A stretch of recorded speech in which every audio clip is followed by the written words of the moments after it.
Episode 9 की शुरुआत में हमें दिखाया जाता है लू कह रहा रहता है मोफैन से कि मास्टर ने हम दोनों को लड़ने के लिए कहा है और अगर तुम्हें चोट लगे तो तुम मेरे को इसके लिए ब्लेम मत करना। फिर वो कहता है मोफैन से अपना सबसे बेस्ट दिखाने के लिए ताकि वो उससे बचा रहे। वो उसको साथ ही में एक स्वॉर्ड देता है। मोफैन उस स्वॉर्ड को उठाने लगता है और कहता है कि कम से कम मुझे निहत्था तो नहीं लड़ना पड़ेगा, मेरे पास एक वेपन रहेगा जिससे मैं खुद को डिफेंड कर सकता रहूंगा। लू तभी उसी समय उसके ऊपर अटैक कर देता है एक चांट से। मोफैन किसी तरीके से उस हमले से बच जाता है और कहता है ये स्वॉर्ड काफी ज्यादा ही फास्ट है। लू तभी कहता है क्या तुम भागते ही रहोगे। उसके बाद वो एक अटैक करता है। एक चांट करने के बाद वो अटैक लू ने किया रहता है ताकि उसकी वजह से मोफैन को काफी बुरी चोट लगे।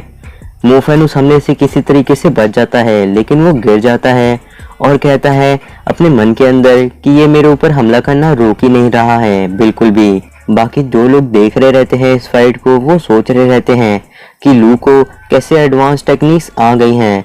मास्टर ने तो हम लोगों को बस सिर्फ मार करके भागना ही सिखाया था। लगता है ये चावैंग लू को अलग से सिखाता रहा होगा, वो भी छुप करके। ऐसा करने से तो मोफैन किसी न किसी तरीके से आखिर में अपनी बजरकर डीमन फॉर्म में चला जाएगा। लगता है कि वो लोग उसे फोर्स कर रहे हैं ताकि वो अपने डिमोनिक एनर्जी को इस्तेमाल करे और जैसे ही मोफैन थोड़ा सा भी इस्तेमाल करेगा अपनी डिमोनिक एनर्जी का, ये चावैंग अंदर आएगा और उसे मार देगा इन दोनों की फाइट में। यही उन दोनों का प्लान होगा। वो सभी लड़के वैंग की तरफ देखते हैं जो कि इसी इंतजार में था कि वैसा कुछ हो और वो जा करके मोफैन को मार दे। वैंग उन दोनों की लड़ाई को काफी ध्यान से देख रहा था और बिल्कुल इसी कोशिश में था कि मोफैन जल्दी से अपनी ताकत का इस्तेमाल करे डिमोनिक, तो फिर वो उसे अंदर जा करके उन दोनों की फाइट में मार दे। मोफैन सोच रहा था कि वो लू की स्वॉर्ड को फॉलो नहीं कर पा रहा और बच नहीं पा रहा ठीक से।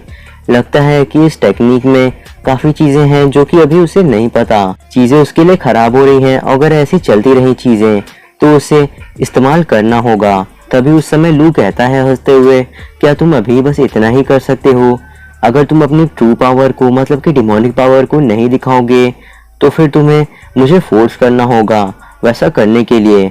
फिर लू एक और बार मोफैन के ऊपर वही हमला करता है एक चांट करने के बाद जो कि वो हर बार कर रहा था।